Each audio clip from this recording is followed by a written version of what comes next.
Hi, and welcome to another episode of Café Vuurland. Today you're in for a treat as I have with me Norwegian author Ida Lødemel Tvedt. Welcome, Ida. Thank you. So nice to talk to you and meet you online. Same.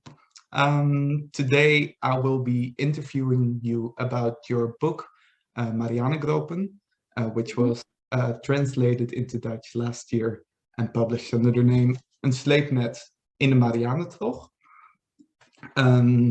So I will be interviewing you about the book, and I actually wonder how that is gonna go. Because in your book, you write that interviews generally do not tend to add that much, like interviews with the author do not tend to add that much to the book, as the most interesting elements should already be in the book itself. However, you are an interviewer yourself, and at the heart of the book, there are 3 long written interviews, which I would say are very interesting. So what makes a good interview to you? It depends. I think the statement that you're kind of referring to there is it's a little bit of a joke too, because like you're saying, I'm doing it. So it's not really a should statement about how things should be, that everything should be in the book, and more an expression of kind of a disappointment I felt with the literary interview as a genre, or frustration, which has more to do with if you have a very close relationship to a book, to any work of art, really, I feel that often, listening to the writer talk about it can only be a disappointment, because, and this isn't like a feeling I support, it's just a feeling that I've had many times, where I get this kind of ownership over the work, where it feels like the writer is like coming in and messing with something that's between me and the book by the writer. So I get this feeling of like, well, go away and leave. This is between me and your work. You have nothing to do with it. So that was kind of part of, I think, the thing that you're referring to. But in my case, in my writing, I think my interviews work best when they're kind of mirrors or something, where I kind of exploit the person I'm interviewing, and I use them to say my own stuff. Right. I use their thinking to think my own thoughts, and I like that kind of the freedom I often feel when I write interviews with people, because I feel like I can say a lot more than if I'm just speaking for myself. If I'm kind of thinking about things in conversation with someone, then I feel like I can reveal more, even though it doesn't look like I am, because it looks like we're just talking about this other person. So there's something there, that the way that the strange relationship between interviewer and interviewee, where it's always a kind of mirror, it's always a kind of triangulated relationship to an audience or an imagined audience or something. So there's so many strange mirrorings happening in interviews that can be very fruitful, and it can be dull and masturbatory. Right. I would like to start by kind of discussing the way the separate elements in your book fit together to create one book, as that is one of the things that intrigued me the most when I first got my hands on it. On the cover, your book is framed as one continuous literary essay, but then you leave to the index, and that is divided in a whole lot of chapters, and one central chapter even consists of 22 sub-chapters. So as a reader, I was immediately thinking about, how is this all going to fit together? How is this going to work? And at the end of the book, there is a note that says that some of the chapters in the book were published before as individual essays, but they've all been reworked to fit into this new collection or composition. So I was really wondering, what are your thoughts on the way that all these elements fit together in your book? Right. It's have two answers, maybe.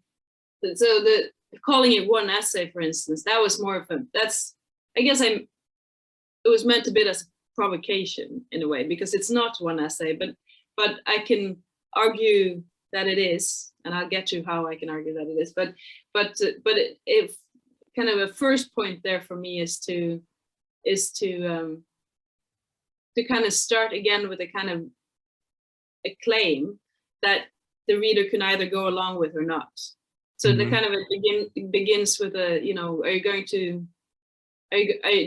to accept this strange claim that this is one essay from the get-go, or are you not? So there's that, it kind of sets up either a friction or a play, and both things are kind of fruitful. So some people have been very irritated by it being called one essay, and that's, you know, amusing to me that can kind of rustle some feathers that you put a certain kind of label on something. And then so there's that kind of challenge to the reader, and then so that's kind of the flimsy part of it. And then there's a more serious claim at work in it that has to do with how I think about literary nonfiction and how it can think, which is very, where for me its kind of strength and its force is in its possibility for different kind of thinking and arguing than, say, academic writing allows, where you have to have, where an academic book is, for instance, or a more traditional nonfiction book will always be structured by, it will say what it's going to do, and then it's going to do it, and then it's going to say, this is what I've done, here's my argument, here's how I've supported my argument, there's a beginning and there's an end and all of that. And then I have this kind of dream for the literary essay genre, call it whatever you want, that it can be structured by form and tone and shape and mood, and that kind of, that form in itself can be the structuring element. And a lot of what I play with when I write is that how can I fuck with my own sense of structure? How can I make myself think differently by moving the shape around? So you know, I think of it as a thinking that goes on in form more than in argument and logics. So that's the kind of the more serious claim that I don't think really landed with the audience of the book. I don't know. It's not something that I don't think has kind of carried through. So I haven't done it well enough probably. But for me, it was this idea that that the book would have to come together as a whole, and that the way that I move the essay genre towards different kind of genres of the essay, the more journalistic, the more lyrical, the more academic, the more argumentative, the more narrative, the way that I move between those different forms should kind of unite it. And that was why I was trying to do that, to have both, each chapter stand on its own, as its own essay, and to somehow make the form justify calling it one essay, with like a little bit of a subtle traditional quest structure of like starting off with some problems and some questions, and then looking at them from different angles and kind of landing at the end in a way. Right. So something like that. I had Right. a third part of the answer. What was that? Just something you said. I don't remember. What I'm hearing is that you're playing with the expectations of the reader, or that you're trying to do that, but also playing with your own expectations a little, trying to surprise yourself maybe, and like, oh, what part is going to fit in next? What is going to have to be produced to bring this together? Can you tell me a little bit more about how that worked? Yeah, no, it's more that. Oh, that was your other question about, you know, how it's more about tricking myself than tricking the reader. You know, it's Right. more, these are all kind of thought experiments, and I believe in my kind of church of the literary essay, kind of when I get very lyrical and sentimental about it, I have this kind of conviction that it has to be engined by really genuine problems, genuine questions. You can't, like, it's not like writing an op-ed to the newspaper where you have an opinion and then you write it and then you're done. Mm-hmm. That for a literary essay or this kind of essay to be good, I think it has to be, there's got to be real questions in it, real problems that you're actually struggling with, and you have to actually think through them on the page, and you have to kind of be there and do your kind of live thinking in front of people. And if there's nothing at stake, if you're not really there, it's not going to work. It's not going to work as literature. I think that what kind of makes it good when it works is you have to really believe that the writer is actually there doing the work in front of you. Mm-hmm. Not sure of what she thinks yet. Of the, she's the writer has to kind of be in the thick of it and right there. So it's a lot about tricking myself and like seeing like how can I use these different literary forms of non-fiction forms. How can I use the conventions of the different subgenres of the essay to set it up for myself so that I will think something that I haven't thought about before. Right. So it's a game with myself. Again, it's that kind of play. Yeah, it's about creating an open-endedness that is absolutely necessary for what you're trying to do here. Yeah, or if not, it doesn't have to be open-ended for me, but it has to be, you can't know where you're gonna end when you start. It's more that. Right. And but like you said, your essay starts with kind of a very explicit quest about what you're going to try to achieve over the span of the essay. Since you write, okay, yeah, there's this first chapter which mainly concerns your childhood in Bergen, and then at the end, you already tell the reader that the narrative in which this whole essay takes place will span multiple countries, but eventually in the last chapter will come back to Norway, come home. And you announce that the whole project will be a selfie-philosophical experiment. And I love that term. It tells you a lot about what you're trying to do. When did you come up with this overarching structure? When did you find out, okay, this is what it's going to be? And when did you find out, hey, I need to put this at the start in order for this all to work? I think the part that you're quoting there is also, I haven't really thought about that as a kind of a mission statement. I think it was something that I wrote talking to myself, telling myself what it was that I was doing.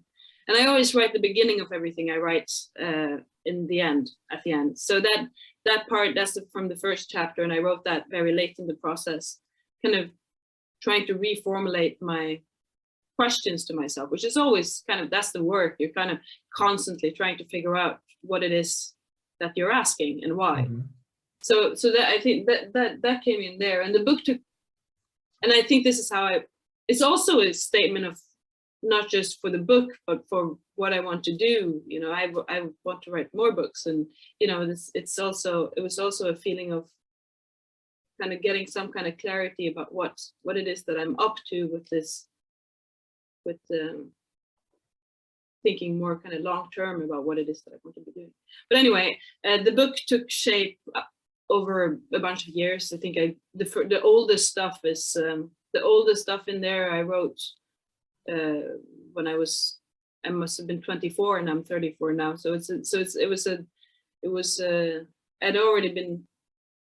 started writing for Norwegian newspapers. I lived in the US and studying there, and then just to get some money, I started writing for some Norwegian publications, and I think it began there. It began when I began thinking and talking publicly on the page, and then I saw that, okay, there's a red thread in what it is that I'm asking myself and the things that I'm thinking about, and then the book kind of grew out of that. And I think that's how I want to work going forward too, is I want to begin the work as acts of public thinking, which is what writing in newspapers or journals, and in response to things that are going on around you, and then remake that into longer, use that as doors into longer, more literary work, which is what all the essays that I admire did. You know, none of them sat and wrote their essays in a closed house on a desk. You know, it's a genre that demands a kind of process that's public. You know, like if you think about all the classics, the kind of modern classics from George Orwell to Susan Sontag, John Didion, all the kind of the classic literary essays, what do all of them have in common? They wrote for newspapers and then they reworked it into books. So it's kind of, I guess that was the process. I was kind of seeing that, okay, this is something that some people have done. And that seems like a fun way to work. So I realized that, and then I wanted to write a book, and it was this kind of parts and whole thing. I had a sense of a project. I had these separate essays about very different topics, and it was and then it just came together over. I see. And what is so fruitful to you about this public thinking that you're talking about? Why is this a vital step in your writing process? Well, I think I guess there's a vulnerability in it, and because you're always going to make mistakes also when you write in response to things that are unfolding around you, then you're going to be wrong about a lot of things along the way as well, and that kind of brings a certain risk into it, and you have to use your self-corrections. You have to read, okay, I'm wrong, what can I do with this new realization that I was wrong?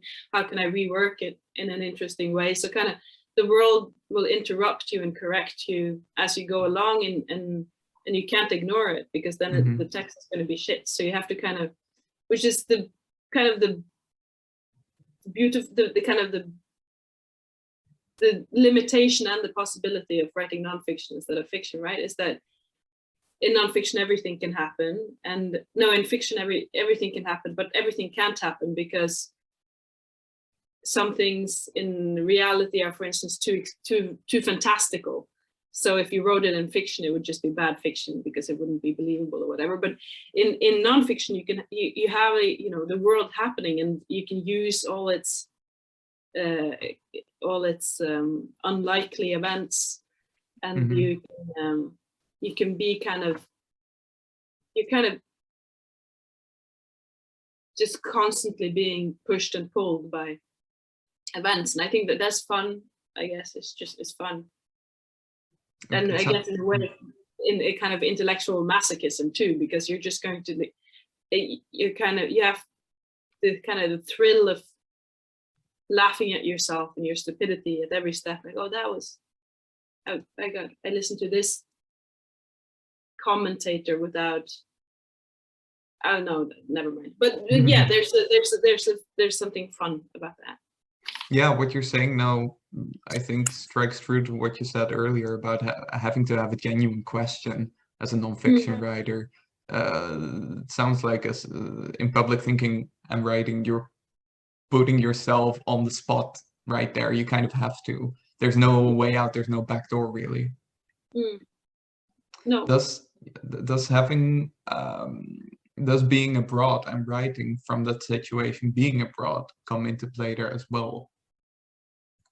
I think so. I think it's the same part of me that has made me always want to be away from Norway, and that also writes essays. Like the kind of the tired, old, boring metaphor for the essays, of course, that is supposed to be this walk in a forest with digressions. You get lost and then you catch yourself. Then there's something very dull about that metaphor for what an essay should be doing, but it's also true.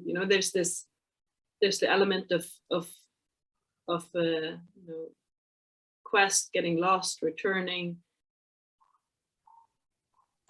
and a lot of ink has been spilled on, this it's almost a cliche, people writing about the importance of getting lost and using it as a metaphor for how to grow intellectually and all of that. But yeah, there's a direct relationship between wanting to always be far away from everything I know, and the impulse to write essays, and also and then also it comes to, with that comes the oldest question in literary history, right? Is the question of homecoming, and what are all the epics about? They're about the great quest, and then the longing for a return that is almost, that is in a way not possible, and all of that. So that's always been a kind of a burning question for me. What does it mean to kind of return to something, not just physically to a place, but to a kind of a stable sense of self? You know, you want to have your ecstatic experiences and go into the world, or your thought experiments, and be, you know, swept up into things, but then the value of that disappears completely if there's no integrity, if there's no base, if there's no sense of if not core, then at least some idea of something to return to. So that I'm very interested in that question, and that doesn't really answer your question at all, though. You asked just concretely. That's all right. But I moved home to Norway, though, just in time for Corona, so that's fun. But but it's very good to now write here, and it's terrible to be back in Norway, and it's fantastic to be back in Norway, and that to work from here, it's doing something good for my work, I think. How does it influence your writing to be back? Being home, being here. Yeah. It feels like it is maturing, at least, and that it's I'm getting more journalistic and less abstract, where I want to be more of a, you know, there's always that relationship between the experienced and the generalized, and what one's kind of the abstract and the concrete and stuff in essay writing. And I think being here makes me more allied with the concrete and the experienced, and kind of a more of a common sense attitude than the more kind of high flying theory that I, like every pretentious 24-year-old, is attracted to. But that stuff has kind of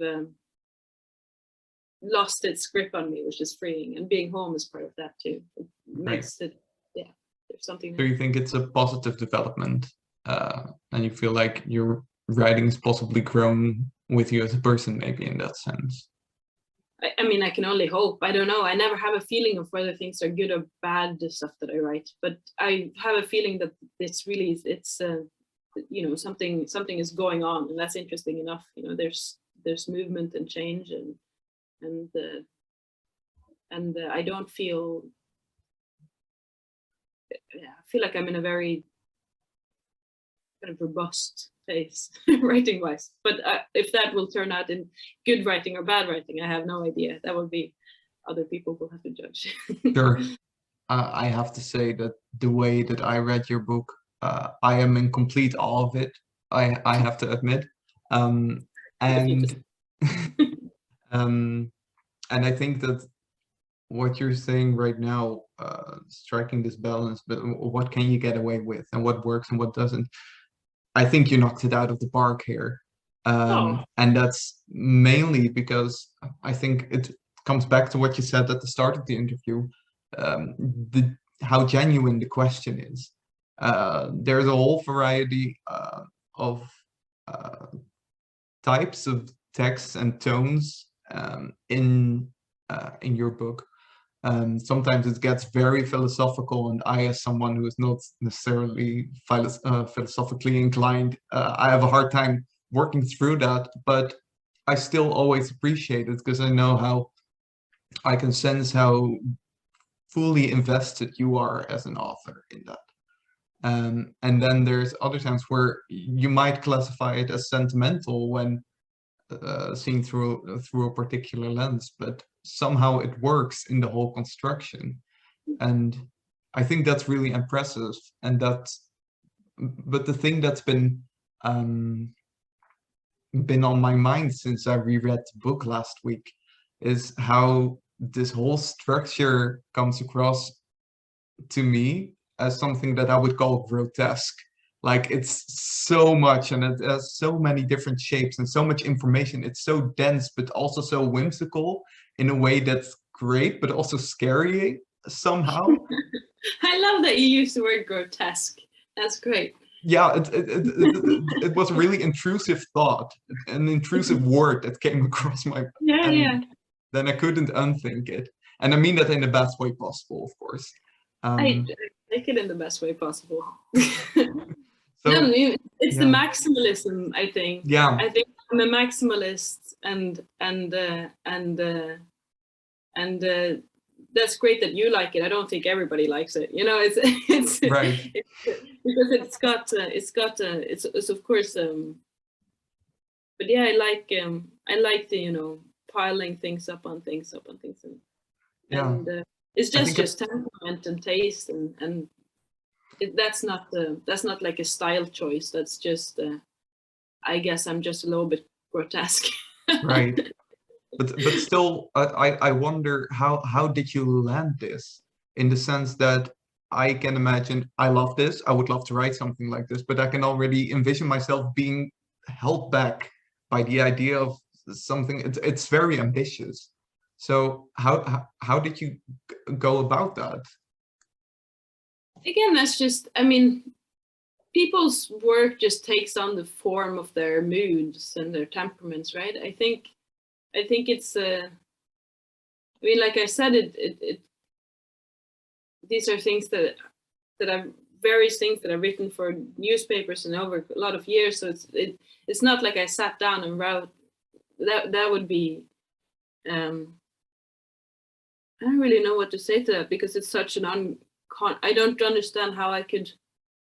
No, I get questioned. Everybody always says I should write a novel because that's clever. You know, once you're talking to like publishing houses or people who want to, like, they want you to write, a 150-page novel. That's like what everybody keeps telling me to do in all situations in my life, friends and that's probably the clever thing to do. But then people just kind of make whatever they are, I think, when it really.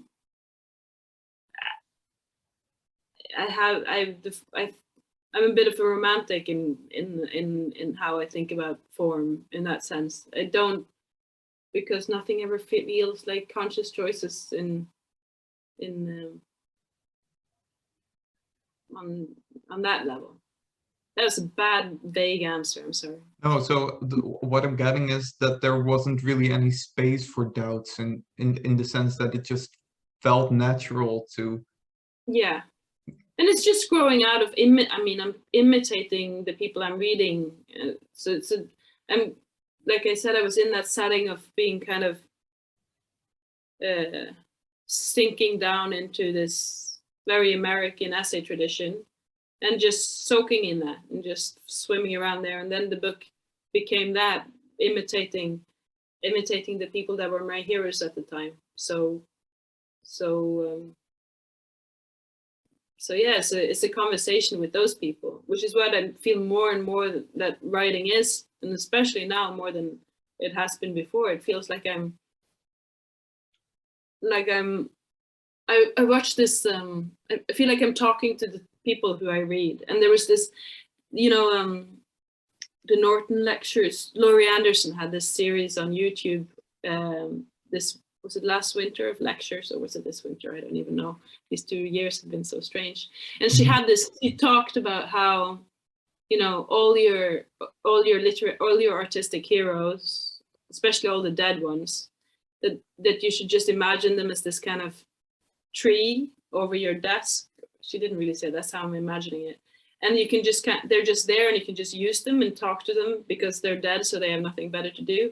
And I love that, and more it feels like that's what it is to write, is that you're just having a conversation with whoever you find that you felt articulated something best.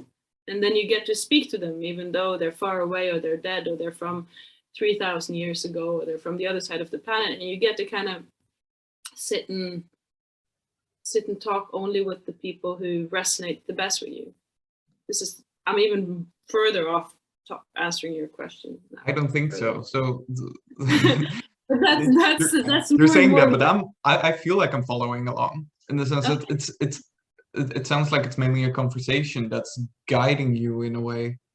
Yeah. And I'm also thinking back about what you said about the form of the interview at the start. It's in conversation where most of the thinking actually happens, or where you can be surprised and where you can play with ideas. Yeah.